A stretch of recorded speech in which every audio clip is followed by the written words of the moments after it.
नवसूर्य news मध्ये आपले स्वागत आहे। आम्ही तुमच्यासाठी घेऊन येतो ताज्या घडामोडी, सत्याची जाण आणि तुमच्या जवळच्या परिसरातील खास बातमी। सबस्क्राइब करा आणि बेल आयकॉन दाबायला विसरू नका। नवसूर्य न्यूज, आपल्या हक्काचे व्यासपीठ।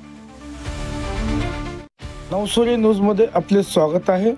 पैठण येथे जिल्हा व अतिरिक्त सत्र न्यायालयाचे उद्घाटन उत्साहात संपन्न।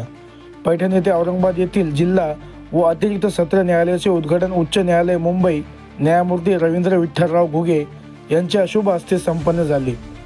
कार्यक्रमास अतिथी म्हणून उच्च न्यायालय मुंबई न्यायमूर्ती एन शिवराज गोपीचंद खोब्रागडे, उच्च न्यायालय मुंबई न्यायमूर्ती संजय आनंदराव देशमुख व बार काउन्सिल महाराष्ट्र आणि गोव्याचे सदस्य माननीय वसंतराव सोळुंके हे उपस्थित होते।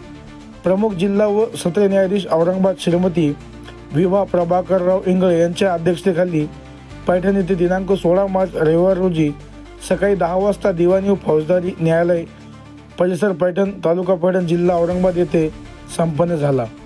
याबाबतची माहिती पैठण वकील संघाचे सचिव ॲडव्होकेट सुभाष खडसे यांनी दिली। यावेळी कार्यक्रमास उपस्थित पैठण न्यायालयाचे न्यायाधीश राजेश्वर गाडवे, जिल्हा व अतिरिक्त सत्र न्यायाधीश 1 पैठण माननीय न्यायाधीश श्रीमती रोकडे, श्री कनक दंडे, जिल्ह्याचे खासदार संदीपान भोंबरे, आमदार विलास भोंबरे, उपविभागीय अधिकारी नीलम बापना, अपर पोलीस अधीक्षक अन्नपूर्णा सिंग, पोलीस उपविभागीय अधिकारी सिद्धेश्वर भोरे, पोलीस निरीक्षक संजय देशमुख, पैठण तहसीलदार दत्ता बारसकर, नगर परिषद मुख्य अधिकारी संतोष आगळे, MIDCचे सहाय्यक पोलीस निरीक्षक ईश्वर जगदाळे, दूध संघाचे नंदलाल काळे, माजी राज्यमंत्री अनिल पटेल, माजी आमदार संजय वागचौरे, दत्ता कोरडे, डॉक्टर राम लोंढे, माजी नगराध्यक्ष सूरज लोळगे, शहादेव लोहारे, वकील संघाचे अध्यक्ष संदीप जाधव, सचिव ॲडव्होकेट सुभाष खडसन आदीसह वकील संघ पैठण शहरातील व तालुक्यातील सर्व नागरिक, औरंगाबाद जिल्ह्यातील सर्व वकील संघातील अध्यक्ष, वकील संघातील सदस्य व महिला भगिनी मोठ्या संख्येने या कार्यक्रमासाठी उपस्थित होते।